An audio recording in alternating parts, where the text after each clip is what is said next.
Once again, it lies before us. Let's take a moment to admire our completed item screen. Once again, not sure about that third bottle. I feel like if I wasn't broadcasting this game, I might have been, you know, exceedingly... Doug, you made it back. Congratulations. I hope you have a fine breakfast. Exceedingly... I would have been more leisurely and thorough and, you know, found more that was in the nooks and crannies.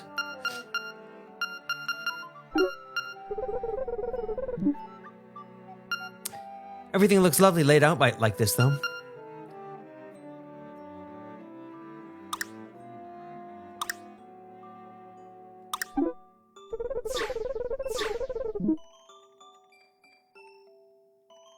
That's right, I can do that. And... the drum tells me the next thing. And maybe I would do the Dompe stuff as well. Who knows?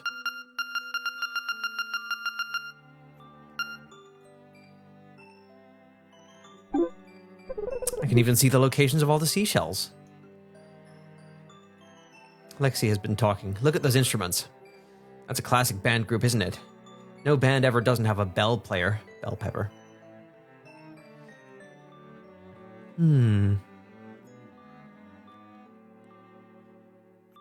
No seashells at all in the ancient ruins, huh? And none in Animal Village, is that really true? Well, it is about time to get to the egg. Lexi has been talking. There's evidence of it. But I think we'll go one more time to Animal Village. I would like to visit everybody one more time.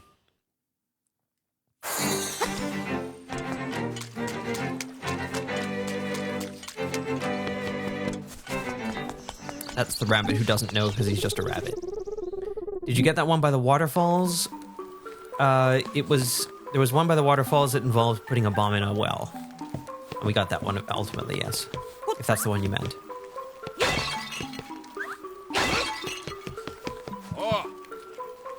That's right, he's got hopes. But does he have a stand where you can put a figurine? I don't think so. What about our crocodile artist on the beach? Does he have a stand? Did you get the sword from the old man at the top of the waterfall? Says Doug. Hello. Ooh, there's one in here. Awesome. Zora, hey, you can see me? You must have a magnifying glass. I'm not a troublemaker, I just want to live in peace. I'll give you this if you promise to keep your mouth shut. So there is one in here. That brings us to 40 seashells. A promise is a promise, okay? Oh. I could see the gorilla because I had the magnifying glass, is that right?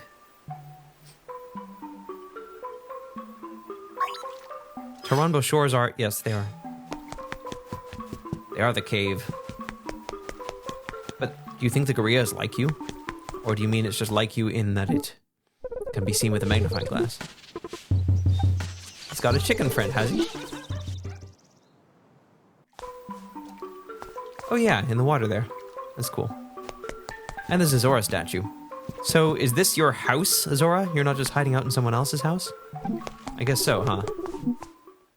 Taranbo on Barrio. Excellent.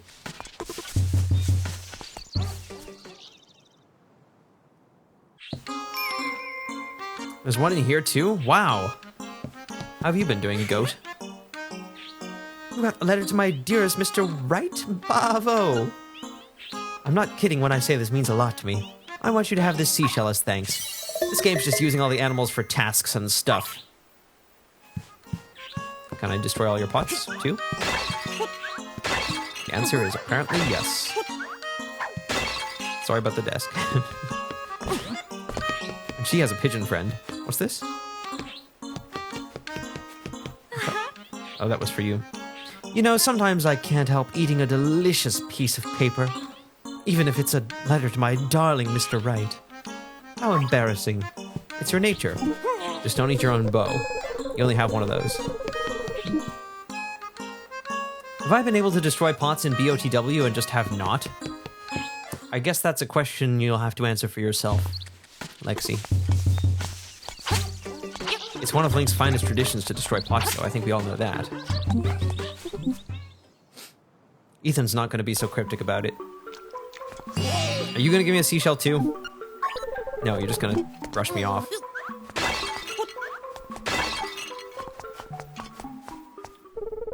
I've only ever played one game.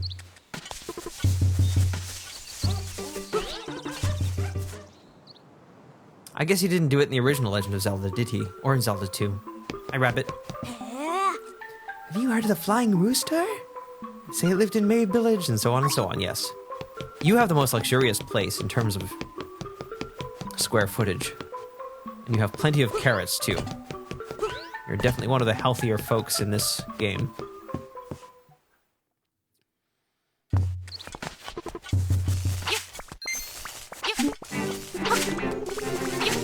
That was our tour of May Village.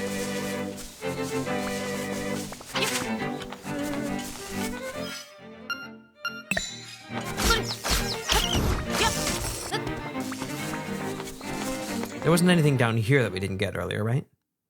Breaking pots in a Zelda game? That's a Zelda reference. I can't argue with that. Oh, look what I see. And...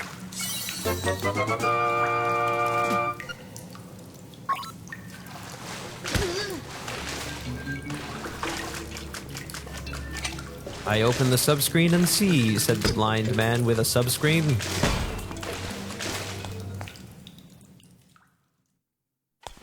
But he doesn't see.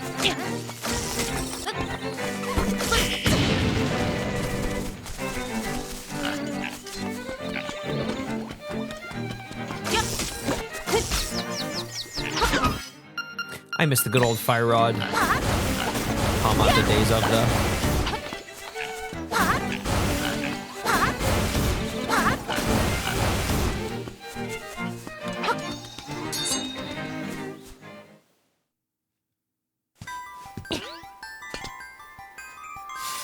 Reward me!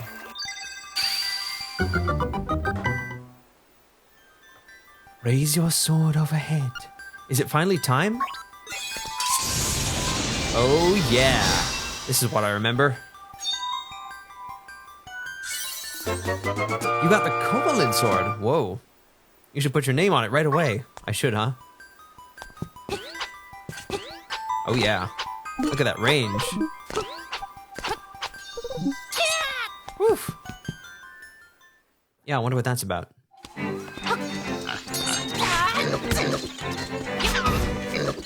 But what I want to know is...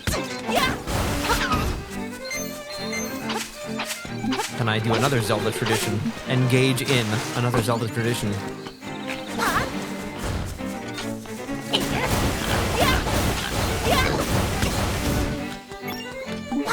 Need to wait a little longer to find that out. That's dandy, Steve. Dash into the Seashell Mountain trees, really?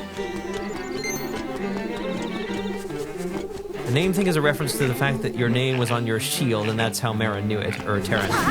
Yeah, I remembered that. I just didn't know if it was related or what.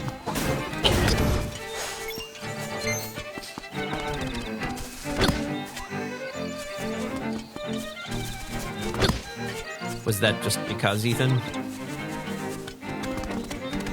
Did it have to do with German?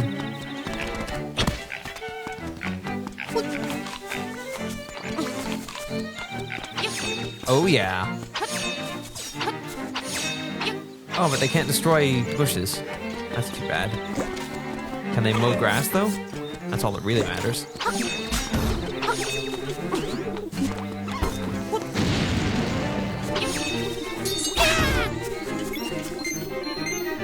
There's a way to talk to them, I think. Yes, we talked to them earlier. It's to go up to them and talk to them. Tom shows how strong original Zelda Link was. He could shoot from his sword regardless of which sword it was. Didn't need a special sword. That was before innovation. Ooh. I took note that we didn't go through this little cove last time, so I wondered if there was indeed a seashell here. It looks like it might be right about here. There it is. That's a harder pattern to see in this version of the game because the camera has tilted down a little bit more. How many does that give us? 42. 42. Maybe 3 more. Maybe that's it, huh? What about this? That tree is so surrounded by flowers, it looks like it must have something in it, but it doesn't even jiggle. I still want to try mowing the grass. No? No mowing the grass? That's too bad. One more check in this place.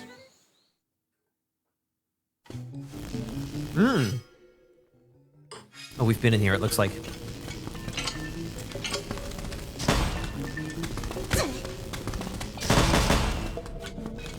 Let's just make sure there's nothing else in here. Oh, look at that. Do I see what I see? The feather set to Y, that's no good. Ta-da!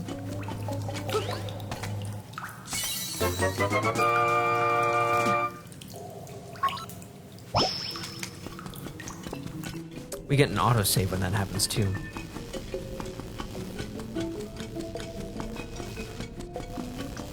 Okay, so unless we go on lots of Dompe quests, we're not going to get any more hearts than that, from what I've heard.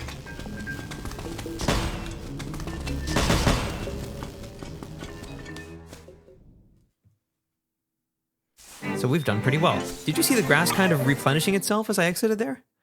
Let's do that again. Watch closely. Yeah. That's fascinating.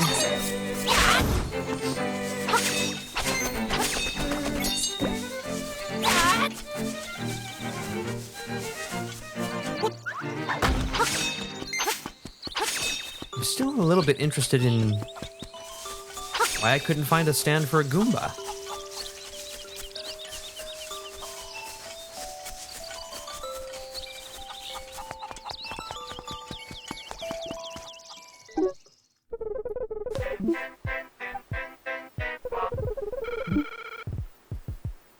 Lexi says it's gotta be around. I thought we saw one, right?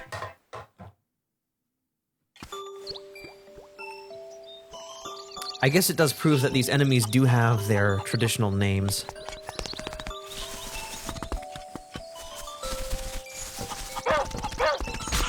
Oh, sorry, chicken. Let's also check the library then, just in case, and then I'll take one more visit to our crocodile friend.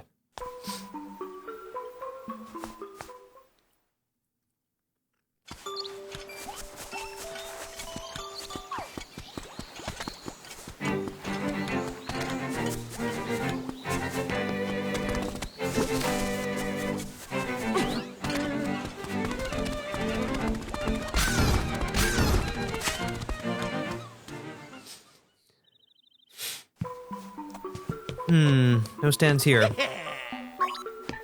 still on that, huh? Well, you're appreciative, that's nice. But I'm taking your pot. Oh, I can actually leave with it. But I can never exit with it. Oh well.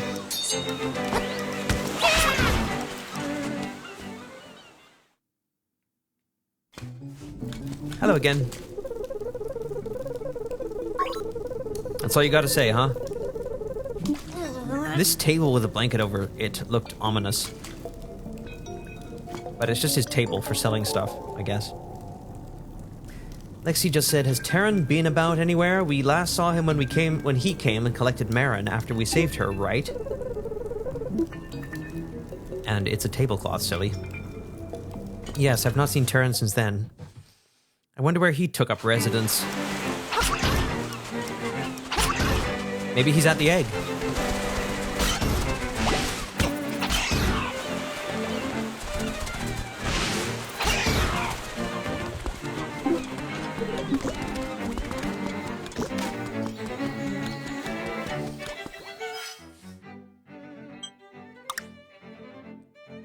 All right, we have 2 fairies and we have our delicious cream that revives you.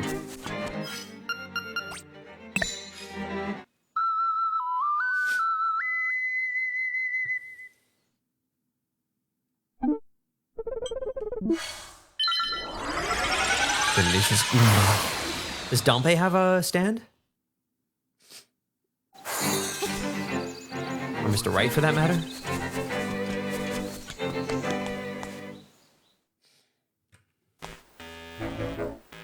No.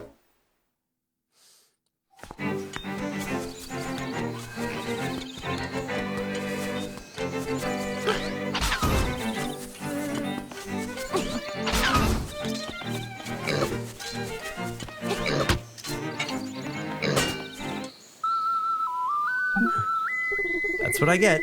I think all the stands are in Maid Village, says Mediocre. Then I really must have been missing something obvious.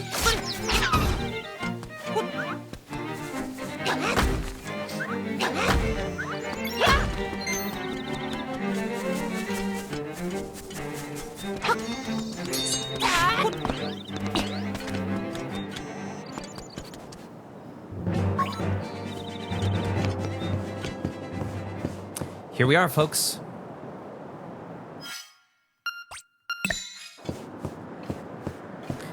Despite having all these instruments, I imagine the answer to the question, why don't you make it sing, is that this egg doesn't sing. Or does it? Let's find out.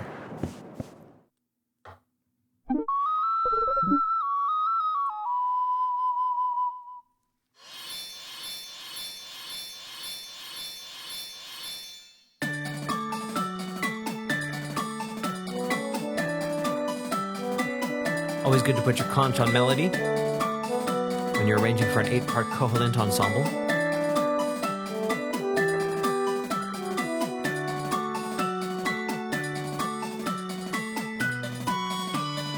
But then you want to pass it off to the violin, of course.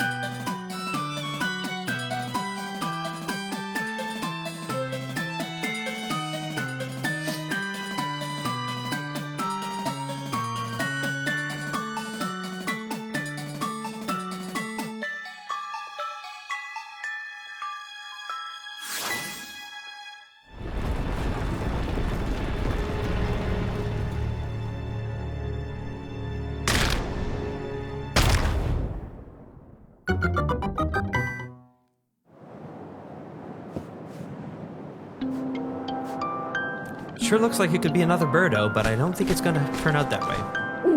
Who do you think you are, owl? You're on top of the world up there. The time has come. The windfish awaits. Good job, Link, you broke it. Enter the egg.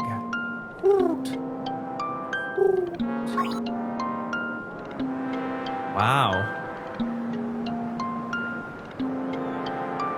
His melody is adorned with harmonies this time. He doesn't usually face the camera directly either, but it makes his head tilts look extra pronounced, doesn't it? Let's retreat. Now let's go back.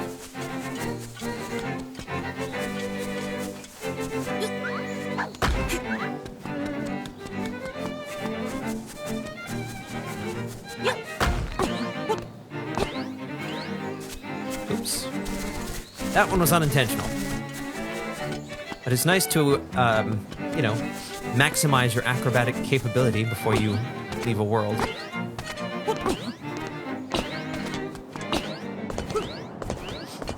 Let's do it!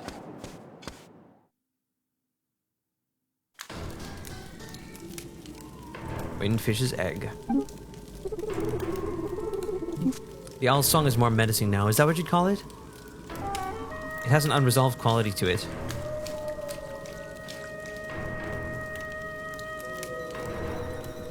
In this version, this place looks a little bit more like that place between sleep and wakefulness, you know?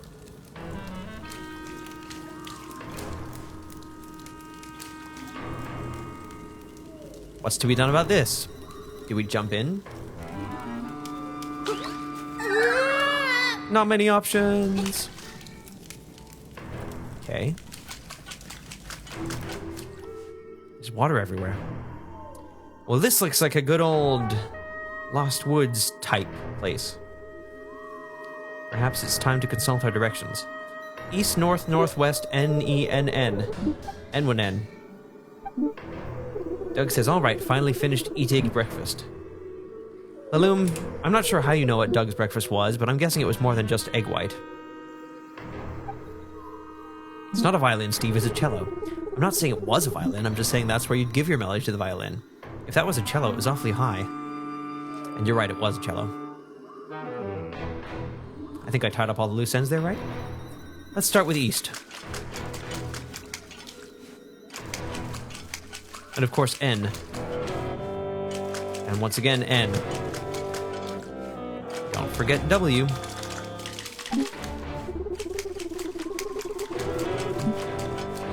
Of course they do. It's remarkable.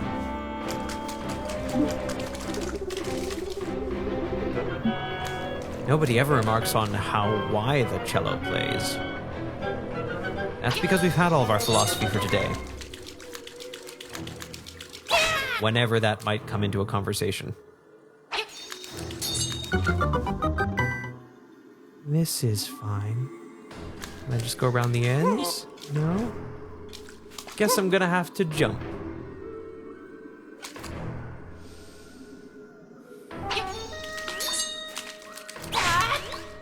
We couldn't even jump backwards. That's the kind of hole this is. We were born of nightmares. To take over this world, we made the windfish sleep endlessly. If the windfish doesn't wake up, this island will never disappear. We would have been the masters of this place. But you had to come here and disrupt our plans. You can never defeat us. Let's rumble. The darkness is in me.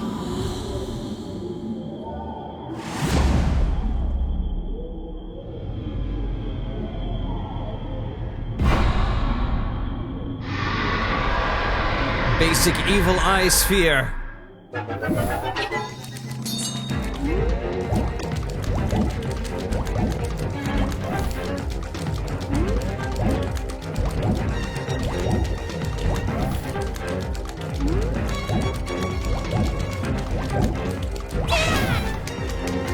I guess we should try and interact with this friend.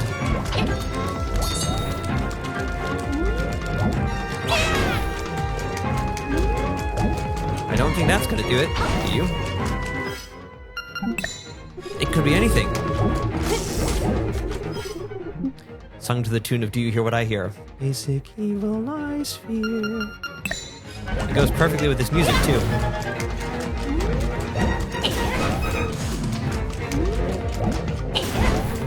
Don't think it's that. What if it's the best thing we have, magic powder? Looks like it is. That's very Mega Man of it.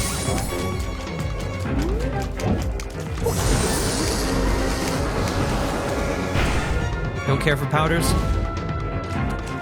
I understand. Hello. Wow, that's very Aghanim, isn't it? And if it's very Aghanim, it probably means we're gonna have to squish our sword.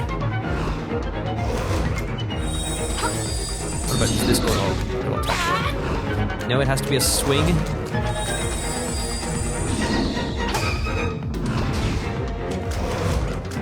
We're just not close enough that time. There we go. That also just won't hit us. We can't reflect that version of what he shoots. It's very Aghanim. It hints at the idea that this might be one of Link's nightmares after that experience.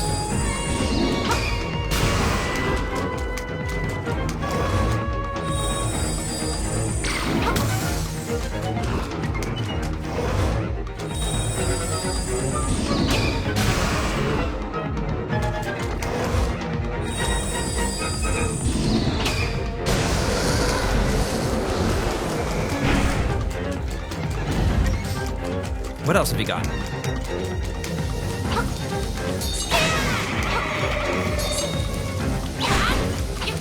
Something a little more familiar.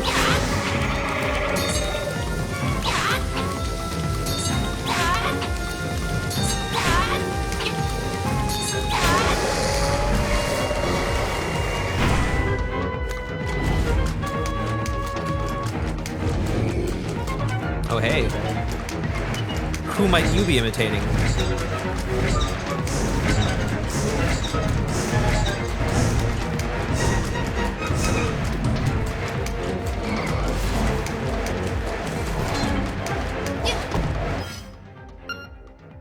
We could have tried to hit you there.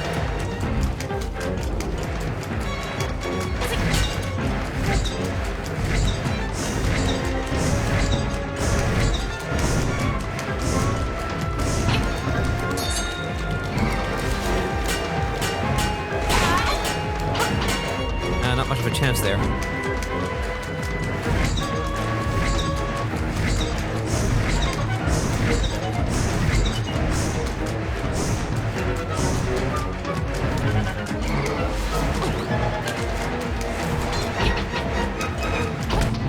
No?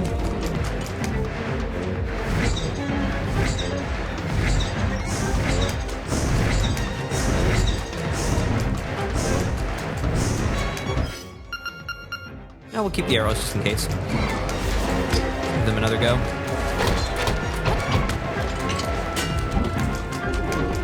Doug says, I remember this fight being really tough in the remake. You mean what I'm doing now, right?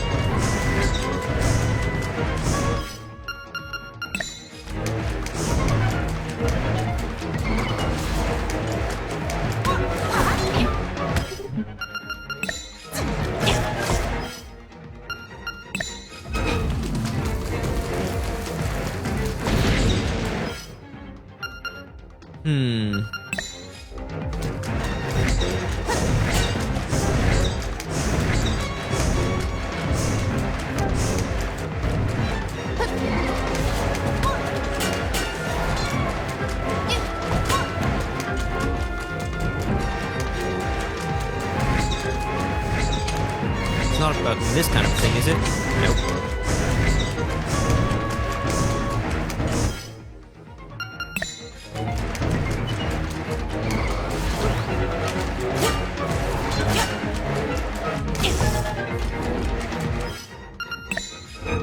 We tried this, right?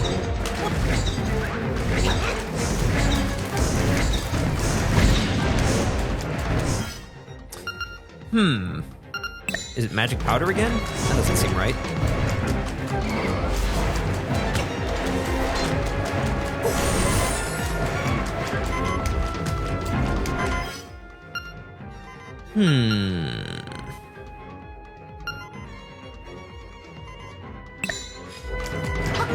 It could be that it's just another sword twirl. That has been the truth once. The correct solution, as it were.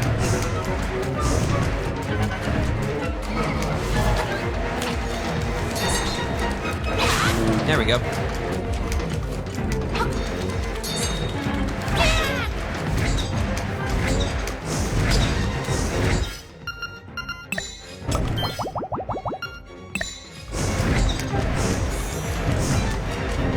Fairy only helps me so much, I guess. Never really had a chance to try that out. Whoa.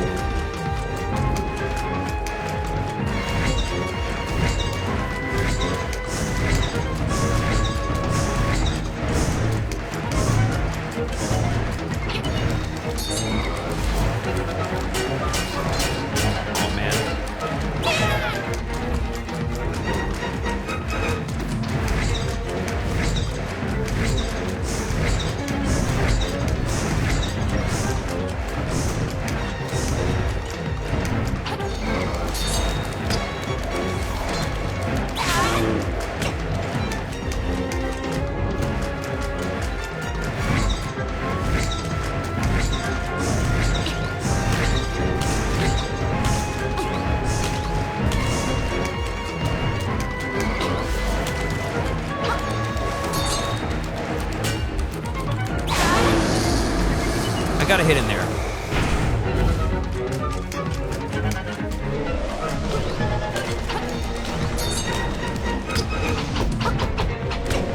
We're just gonna go for broke.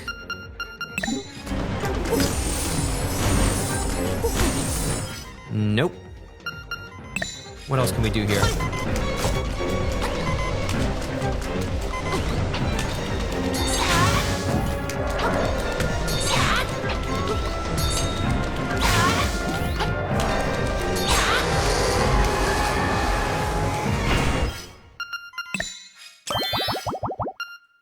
Has the music stopped? That's a good sign. Or is it?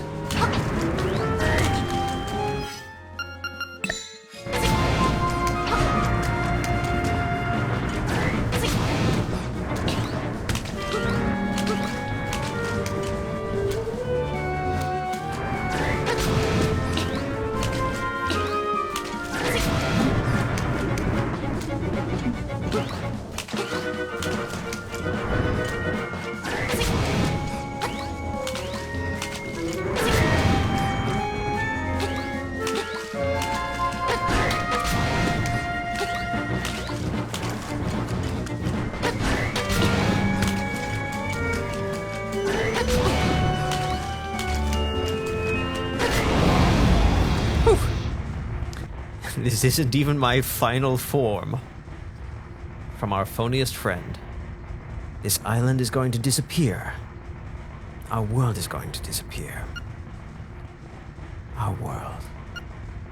Our world.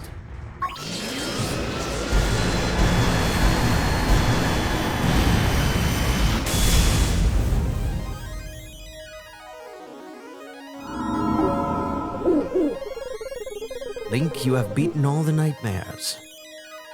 Lexi, I mean, all worlds are going to disappear. It's okay. Climb the stairs before you. There's only one correct way to do it.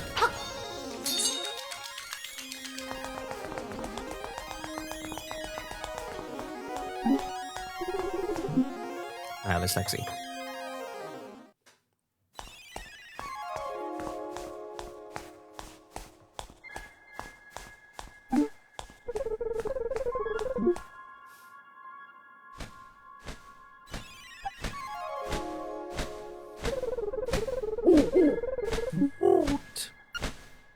Young lad, I mean Link, the hero, you have defeated the nightmares.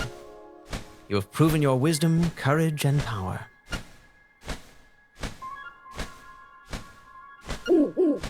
As part of the Windfish's spirit, I am the guardian of his dream world. But one day, the nightmares entered the dream and began wreaking havoc. Then you, Link, came to rescue the island. I have always trusted in your courage. I knew that you could turn back the nightmares. Thank you, Link. My work is done. The Windfish will wake soon. Goodbye.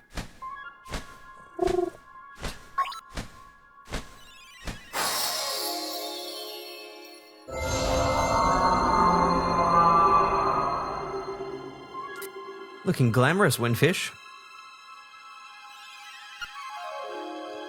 I am the Windfish. Long has been my slumber. In my dreams, an egg appeared. It was surrounded by an island with people, animals, an entire world. But verily, it be the nature of dreams to end. When I dost awaken, Koholint will be gone. She kind of is, I suppose, yes. Only the memory of this dreamland will exist in the waking world. It will be known as Kirby's Dreamland, for it had Kirby in it like twice. Someday, thou may recall this island. That memory makes the dream world real. Come, Link.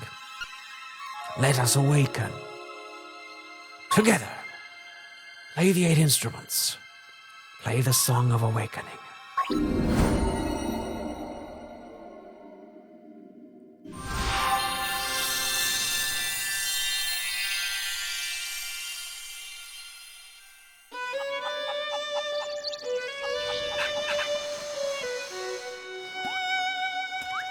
Bye, guys.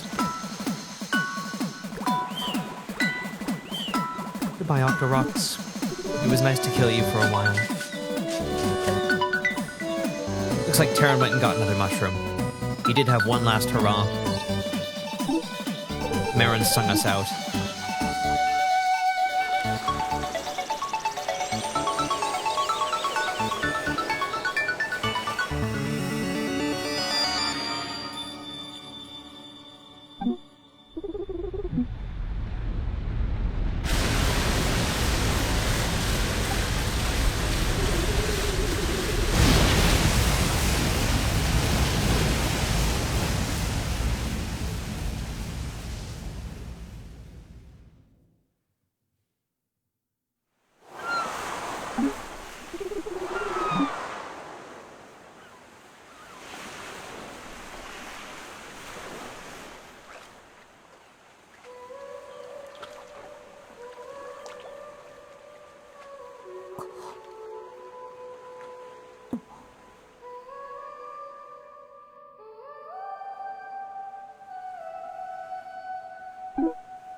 Quite a Miyazaki-style turn at the end there with that last Passion of the Fish.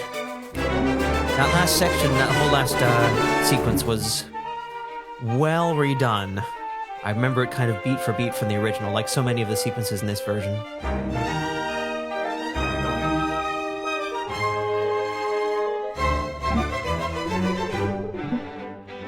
Now get 0 deaths for secret ending cutscene. Is that a thing? If so, I was very close to that. I was going to see how many names I recognized here. The credits are such an important part of anything, I think. I'm still waiting for a modern streaming service, any modern streaming service of TV shows and movies to have the guts not to mess with them. You get one extra scene at the end. Darn it! If I'd known, I might have reloaded from a save or something, or just been a little more careful.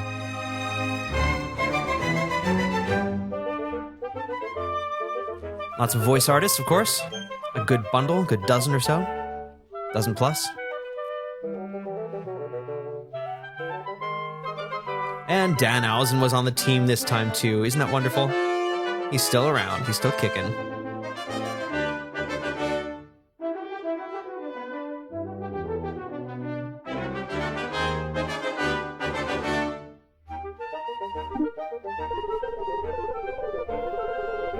This song is nicely preserved as well, I think. Lovely stuff, says Dagger Steve. I enjoyed that boss battle. Intense and exciting. 9 out of 10. I wonder what would have convinced you to give it that 10th point. Perhaps a little more chocolate. Special thanks to Miyamoto and Tezuka is there. I'm assuming the special thanks includes most of the original lead team for the original Link's Awakening version. Eiji Aonuma, with the producer credit, of course. Can't have a modern Zelda game without him.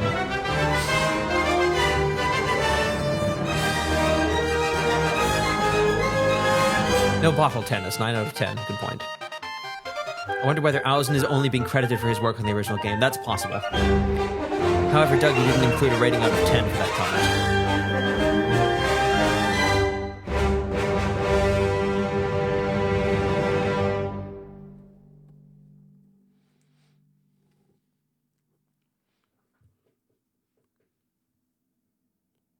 Ah, that answers a big question right there. Save your cleared game? That implies that something might happen after this. I guess I'll get to find out eventually. Fish out of 10. Fish. Look, Doug's here, he says fish. Is it bad to save it over the original file? Let's do it anyway. We got our good old star there. Now, sometimes star means nothing. Sometimes it means something. Sometimes it's just there for posterity, I guess. And now we're back to the beginning. There we go.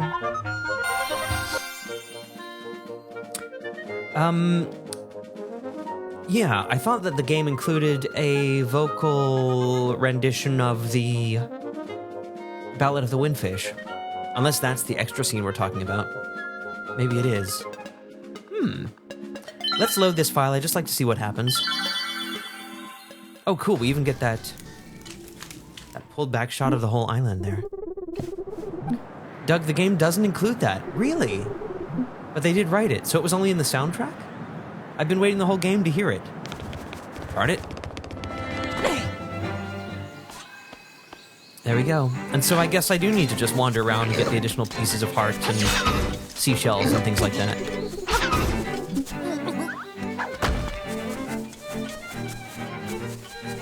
It's for promotional stuff. Interesting. Does the Moblin Cave still have the Moblin tense music? No, I guess it just has cave music now.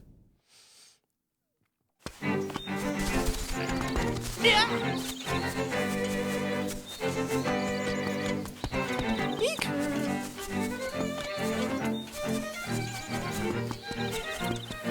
I guess to honor Dompe, let's rest in Dompe's house.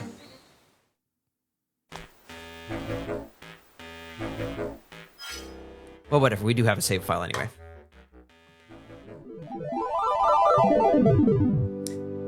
There you have it, folks. Im Lunk. I truly am Lunk. Maybe I'll come revisit it and do a little more pecking around someday. It'll be a happy return.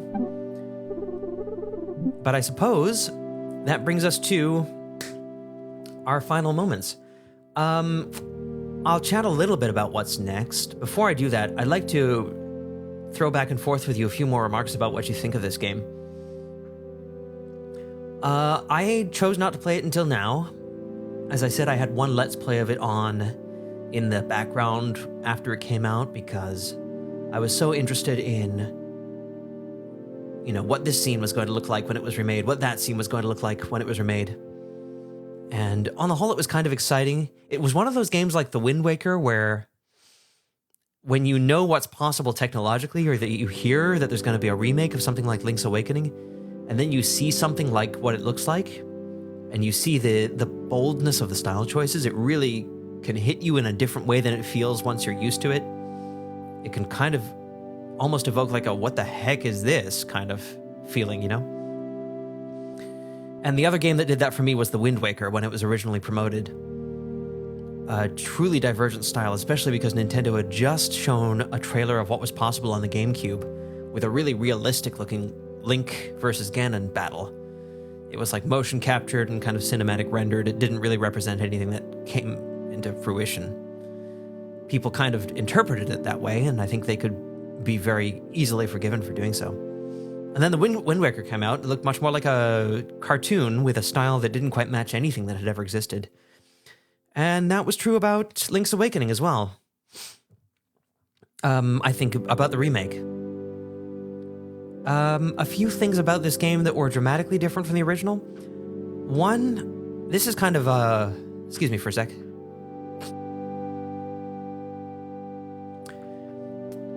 One is kind of odd for Nintendo. Nintendo usually picks a frame rate for their games to cap things to so that it never dips, you know?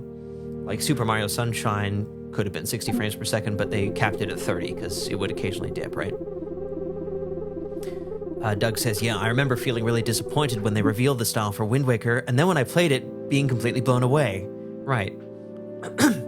It wasn't like dropping into a realistic Hyrule, but it was like dropping into a world with a vastness and a truthy feeling of its own, you know? A genuineness of its own. For this remake of Link's Awakening, the frame rate was 60, but it dipped a lot. Like, it really stuttered, and that seems like an example of Nintendo not living up to its own high standards. A rare example. I don't know why they didn't just make it 30 frames per second, or why they didn't just get Grezzo to continue working on it a little longer so that they didn't have to suffer those shortfalls. There was a lot of shadery seeming stuff, or like 3D pipeline seeming stuff in this game, what with all the very material looking materials, lots of specular lighting and stuff like that.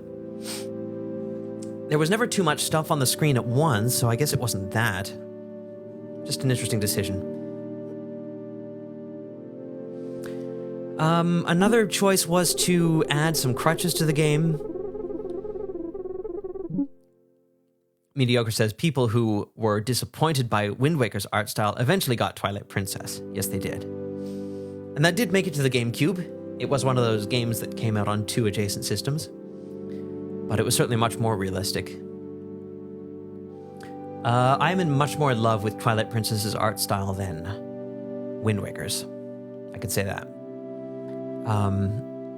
They really tried to lather on the attempted realism pretty thick, and sometimes that kind of backfired and it went kind of past realism into something else. But the result of that is something that I quite like. There's a lot of blooming and glowing to kind of smooth over the realism, to kind of cover up the non-realistic elements, and it gives it a slightly dreamlike quality on top of the realism. And I like it. It was about the best they could have done at the time, maybe. Maybe, like, there are a few more talented engineers or artists or renderers or programmers out in the world that Nintendo could have tried to get. Doug says so many of Twilight Princess's characters look really bizarre. You're right, that's one way in which they're not realistic, I guess.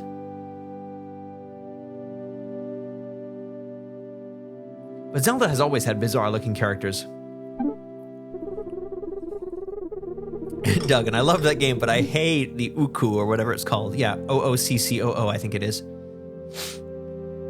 People really seem to recoil at that thing. I never had quite that kind of cucumber to a cat response to that being as others did.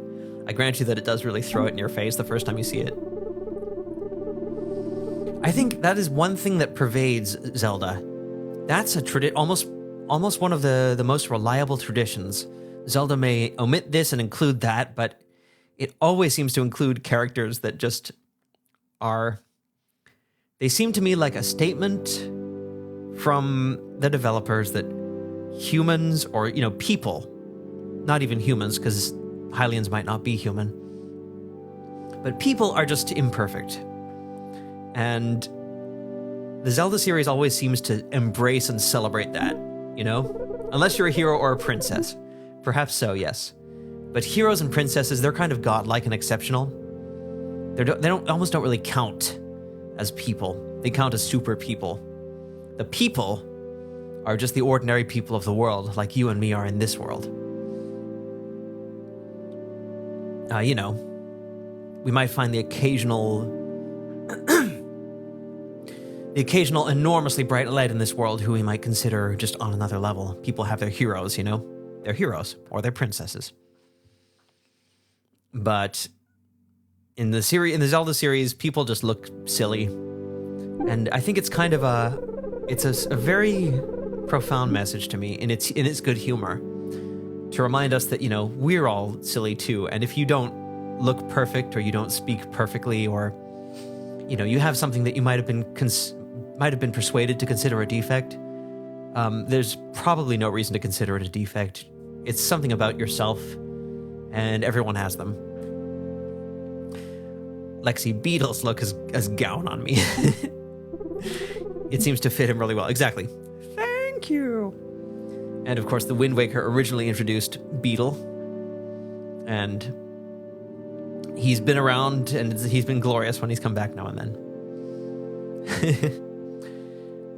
Anyway, about this game versus the original, they really added more content to this game in a serious way. I think the seashells having more than twice as many is not to be sneezed at. That's not just a minor adjustment. It's not a fix. It's additional content. In the original game, if DLC had existed, that might have been DLC. And more pieces of heart, too. And so I would consider that not just a brushing up of the game, but almost like a transformation into kind of a different game in a way. The game also lets you warp around a lot more freely. You don't need to go to a warp tile to travel to a different warp tile. As I recall in the original game, if you went to one warp tile, it wasn't like a tile that shot you up into the air, it was a hole you fell into, right? And then instead of choosing where you go in the world, you just emerge from another hole, the next hole in the sequence. And so in this game, it's much easier to do that. Plus, you can just play the ocarina from any point and warp anywhere. So they really let you have the run of the place.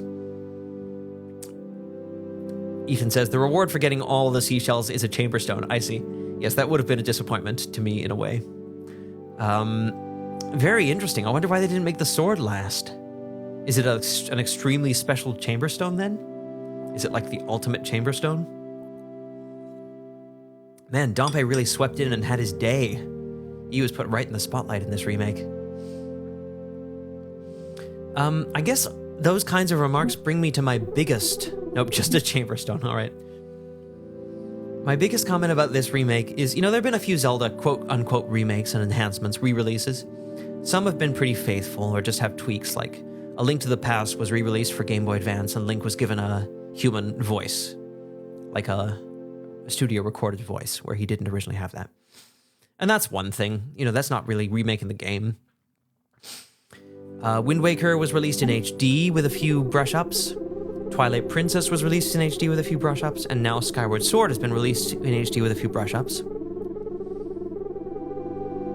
Doug says they probably wanted to make the sword last, but then they thought it would be annoying for people who knew there was a sword to get and didn't want to have to get every single seashell to get it.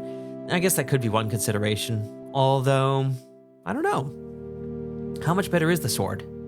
Is it like double the power? Plus I had the offensive tunic? Maybe that's why the last boss fight was as easy as it was for me. I mean, it wasn't easy, but it wasn't extreme. Anyway, I would say that this re-release of Link's Awakening is the first... that's true, Ethan. Ocarina of Time and Majora's Mask were also put out by Grezzo, same company, for Nintendo DS or Nintendo 3DS. And those are very well done. Doug says it's probably double the power, and of course there's those beams. Yeah, good point. But this is the first Zelda re-release that I consider to be a true remake, I guess I would say. Or if you like, you might use the word reimagining, where the people who made it actually went down to the level of what should this game even look like in the first place. Whereas for every other Zelda re-release and remake, including all the ones we just mentioned, they started from a later point in the design process than that. They already knew what the game should look like because they were informed so directly and so extensively by the game's original look, and they just did what they could to try and make it look a little better. This game, though, it has the same content, most of the same content, and the same skeleton, and even the same flesh and muscle. But the skin and the hairstyle and the dressings, the graphics, the choice of how to rearrange the music, that's all stuff that could have turned out completely differently if this game had been given to a different team. And that's something that makes this game unique. It gives Nintendo an opportunity to invite more people into the Zelda world in a sort of curveball way. There were certainly some features that made me think, okay, this game is largely for people who played Breath of the Wild, to say, look at all these other Zelda games. Here are a few cues from Breath of the Wild to help you settle into it. And maybe once you've gone through this transition, you're going to be ready to play some of our older Zelda games, because there are like, 24 of them that have been in the past. Ethan says, this game feels more like what if we made this game in 2019, instead of just a simple upscale in visuals. That's another way to come at it, yeah. And I think that would be closer to my characterization as well. So, I think Doug says, I'm surprised you haven't brought up A Link Between Worlds in this discussion. It's worth an honorable mention because it is... Okay, by Grezzo, right?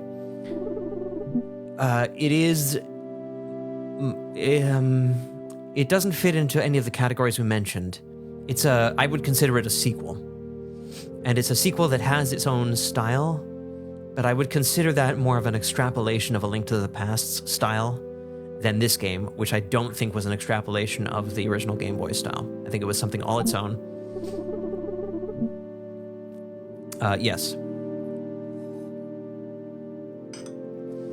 And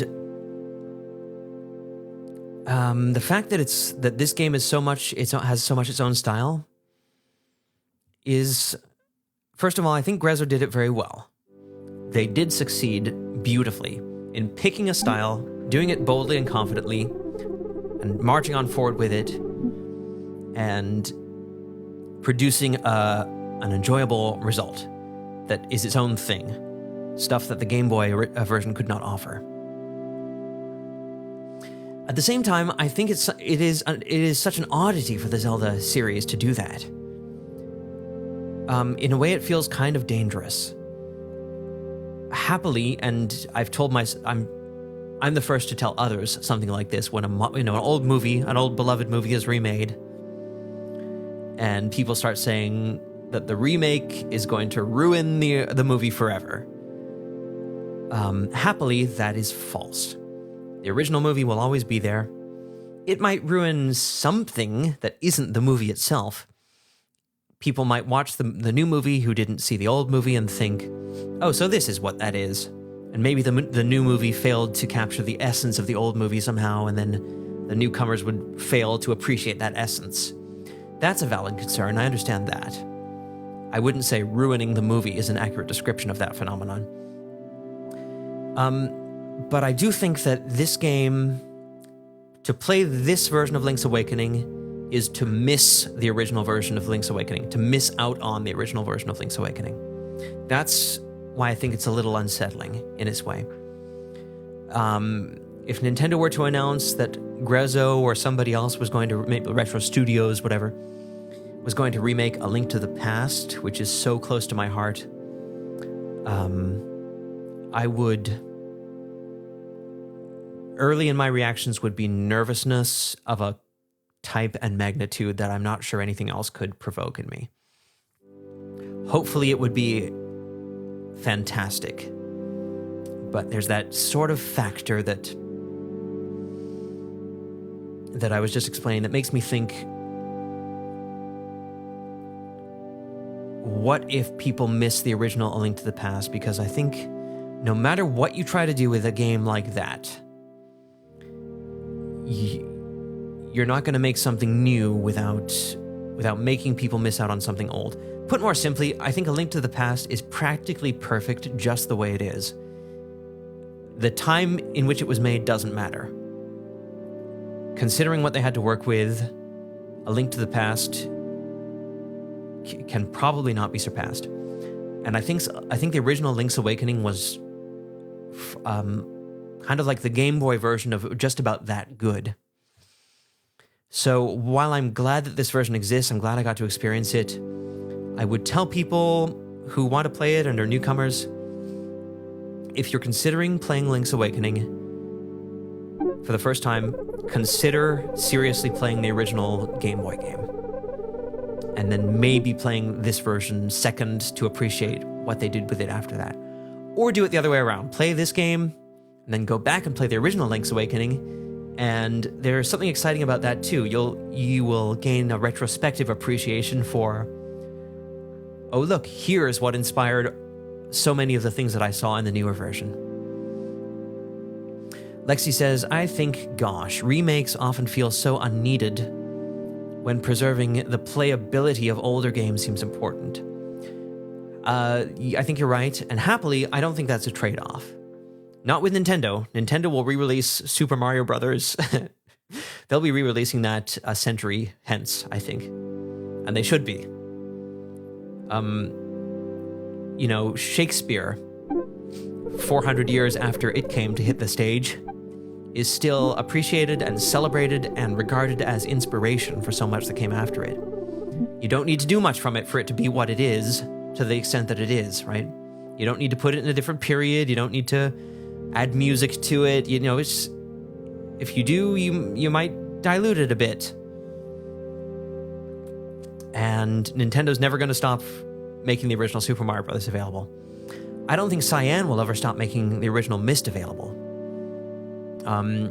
Maybe the very first version on CD-ROM is hard to get now, but the Masterpiece Edition I think will always be there. And the modern remake, which looks absolutely lovely, and it has its own charms. Has its own allure and fragrances and perfumes to it. It will be there too. Ethan says, I'd say remaking Link's Awakening goes against the game's themes of learning to move on. That's an interesting theme, and I'd say that's definitely fair. It's a true statement that all things must end. And the ending, one of the reasons it is so touching, and I was wiping away tears here too, is because,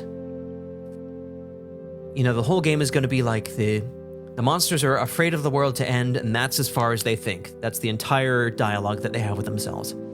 The people of the world, the good guys, they understand that it might be coming, and they might have their own feelings about it, but they're at peace with it. Or at least a part of it is in them. Either that, or they don't even think that far to begin with. They're just enjoying living their lives as they are. And that's always true about Zelda characters. And then the ending itself finally adds the additional note that the world is resonant for the dreamer. You know, the world disappears, but Link still has a wisp of it, and his memory of it will still inspire what he does next. Link's Awakening, we're going to die, but you know, that's okay, right? And there's this beautiful poetic sense in which, you know, Marin lives on and gets to be the bird she always wanted to be, if Link holds this memory with him.